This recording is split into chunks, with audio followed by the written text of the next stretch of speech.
शनि की दशा, शनि की महादशा, शनि की अंतरदशा, शनि की 7.5 और शनि का ढैया, इस रूप में शनि का प्रवेश व्यक्ति के जीवन पर होता है। और चालू नाम पर शनि नहीं देखा जाता, जन्म नाम पर, जन्म तारीख पर शनि का असर देखा जाता है। चालू नाम से सिर्फ व्यक्ति अपने घर के वास्तु के प्रवेश का मुहूर्त निकाल सकता है, यात्रा का मुहूर्त निकाल सकता है, या बच्चा है, कोई संस्कार करना है, जनेऊ संस्कार है, शिक्षा संस्कार है, एडमिशन दिलाना है, उसका मुहूर्त निकाल दीजिए, सिर्फ चालू नाम 3 बार काम आएगा। लेकिन मानव मन बड़ा ही चंचल और चतुर है। मन में आता है कि चालू नाम से यदि पत्रिका मिलान नहीं हो रही है तो जन्म नाम से मिला के शादी कर दो, जन्म से नहीं हो रही है तो एक का चालू ले लो, एक का जन्म ले लो, लेकिन मिला दो।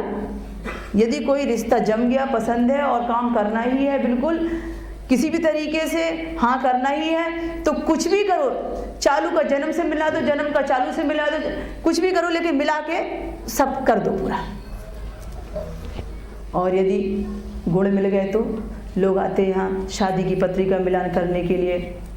गुण मिल गए तो कहते हैं कि इसके 20 गुण, 25 गुण, पूरे 30 गुण मिल रहे हैं। हमने कहा तो क्या हुआ, पत्रिका तो नहीं मिल रही है। बोले अरे वाह, इतने गुण मिल रहे हैं इसके, आप कहते पत्रिका नहीं मिल रही है, इसमें क्या दोष है। अब उनको लाख समझाओ, एक मंगली है, एक मंगली नहीं है, उनको लाख समझाओ कि गुरु का कष्ट है तो अमुक राहु की पीड़ा है, तो दोनों को काल सर्वदोष है, कोई समझने को तैयार नहीं। गुण मिल रहे हैं, पंडित जी ने कहा है गुण मिल रहे हैं, शादी कर दो। तो गुण का अर्थ भी तो समझ में आना चाहिए कि गुण होता क्या है। गुण का संबंध होता है राशि से राशि की मित्रता, आपके पार्टनर का और आपका दोनों का व्यवहार मिल जाना। आपने देखा कि आपकी राशि या आपके लाइफ पार्टनर की राशि या बिजनेस पार्टनर की राशि दोनों मित्र राशियां हैं और दोनों एक दूसरे की पूरक है, मिल रही हैं, तो इसका मतलब है गुण मिल गए हैं। और यदि दोनों के विचारों में तालमेल नहीं है, दोनों के बीच में प्रेम नहीं है, तो गुण नहीं मिल रहे हैं। गुण कम होंगे तो पति पत्नी के बीच कम होगा प्रेम, और यदि गुण ज्यादा मिलेंगे तो पति पत्नी के बीच का प्रेम ज्यादा होगा। गुण का अर्थ सिर्फ प्रेम से है, लगाव से है, एक दूसरे के प्रति समर्पण और चाहत से है। राम और सीता के ऐसे ही 30 गुण मिलते थे। राम ने सीता के साथ, सीता ने राम के साथ जीवन जो जिया है सब जानते हैं। राम ने सीता को और सीता ने राम को इतना स्नेह दिया है कि एक दूसरे के प्रति दोनों समर्पण भावना से हमारे लिए प्रेरणा बन गए हैं कि सीता ने राम के लिए खुद भी वनवास भोगा, सिर्फ राम के आदर्शों पर चलने के लिए। और सीता से बिछुड़कर राम कैसे रहे इसकी दास्तां भी सब लोग जानते हैं, लेकिन सीता को राम के साथ रहने का सुख नहीं मिला। ये गुण मिलान है। सीता को राम के साथ रहकर सुख नहीं मिला, राम को सीता के साथ साथ जीने का सुख नहीं मिला। राम सीता के गम में जीते रहे, सीता राम के गम में जीती रही। तो पहले के समय में गुण मिलने के बाद में व्यक्ति पत्नी को अपने गांव देहात में छोड़कर चला जाता था, नौकरी करने परदेश, साल में एक बार आए, 4 साल में एक बार आए, चल जाता था। आज की पीढ़ी से स्वीकार नहीं करती। आज की पीढ़ी कहती है कि वो हमको जब प्रेम करता है तो प्रेम करने के साथ में हमको साथ भी रखना चाहिए। तो गुण मिलने वाला व्यक्ति साथ रखेगा ये गारंटी नहीं है।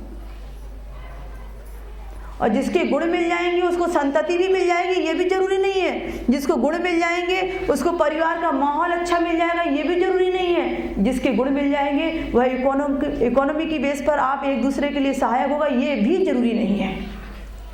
गुण का सिर्फ अर्थ है पति और पत्नी के बीच का गहरा लगाव।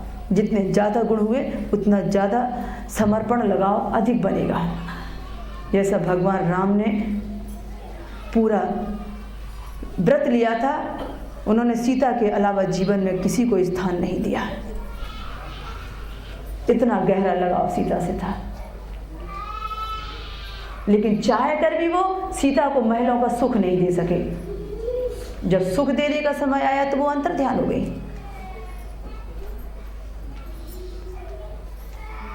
तो जब हम गुरु से गुरु मिलाते हैं शादी ब्याह की पत्रिका में, तब हम देखते हैं कि इनके संतान पक्ष का फैसला क्या होगा। ये आर्थिक रूप से एक दूसरे के लिए कितने सपोर्टक रहेंगे, कितना सपोर्ट करेंगे। जब हम शुक्र से शुक्र मिलाते हैं तो देखते हैं इन दोनों के बीच के पति पत्नी के जो मिलने के संबंध है वो कैसे रहेंगे। ये दोनों एक दूसरे के प्रति समर्पित रहेंगे कि नहीं रहेंगे। कहीं किसी का किसी दूसरे के साथ संबंध तो नहीं हो जाएगा। ये दोनों एक दूसरे के लिए पूरे वफादार रहेंगे कि नहीं रहेंगे। जब लग्न से लग्न मिलाते हैं तो हम देखते हैं कि उनके परिवार का परिवेश जहाँ उसने जन्म लिया है और हमारे परिवार का परिवेश जहाँ हमने जन्म लिया है, वो दोनों एक दूसरे का पूरक होता है कि नहीं तो शादी के बाद दोनों के ससुराल वाले आपस में लड़ते ही लड़ते परेशान हो जाएंगे।